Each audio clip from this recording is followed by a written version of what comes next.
tam es strādāju arī ļoti lielā uzņēmumā par marketinga projektu vadītāju. Man bija tāds sajūta, ka nebija tā piepildījuma. Bija ļoti liela marketinga budžeta, bija publicitāte, bija pasākumi, viss glancēto žurnālu skaistums. Bet nebija. Tā kā tas, ko īsti es gribētu. Tad es mazliet jau sāku strādāt skolā, jo bija nepieciešams modes mārketings, kas apvieno manas zināšanas šajā jomā, mārketinga un modi. Un es paralēli strādāju, vadīju to savu nodaļu un gāju uz skolu.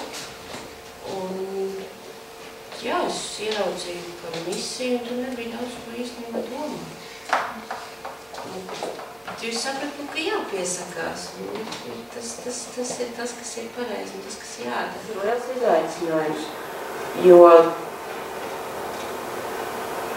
cilvēkus darba vietā, viņiem pašiem ir kaut kāds arī savas iekšējās motivācijas, un kādēļ viņi kaut ko dara vai nedara, bet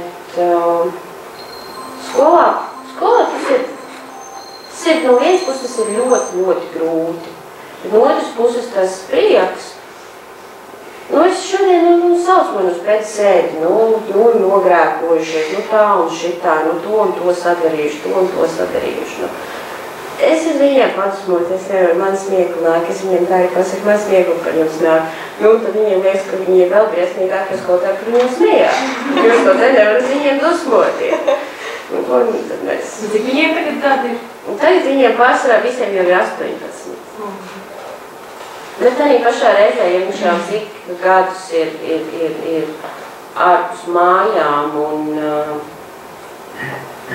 skolās strādājot, jūs pilnīgi noteikti redzēsiet to, kas notiek Latvijā. Liela daļa sāk ar vien vairāk paliek vecāki. Bērni ir bez vecākiem. Un vecākiem tu nevari sarīkot vecāku sapulci, ja tev pusi ir īrijā. Tu zvani uz īriju.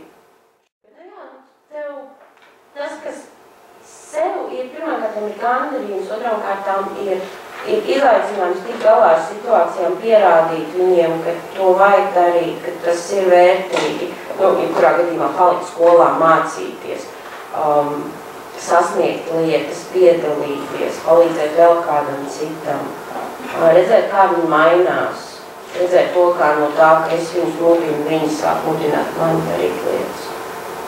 Nomenedžēt 24 ar visām savām sāpītēm, un visu pārējo. Ticiet man, tur ir no tā, sākot no tā, ka vakar bija ballīte līdz slikto matu dienai un neesmu rādījies pie informātikas skolotāju nedēļu vai divas, un man ir vēl iet uz skolu tagad.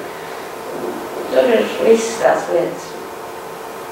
Bet sev tas ir tiešām, tu vienkārši iemācies tik galā ar vēl vienu lietu, vēl vienu, un nevien vairāk ir tā sajūta, ka to var izdarīt, un ka tas ir vajadzīgs. Ka viņi mainās. Mainās pilnīgi noteikti savu.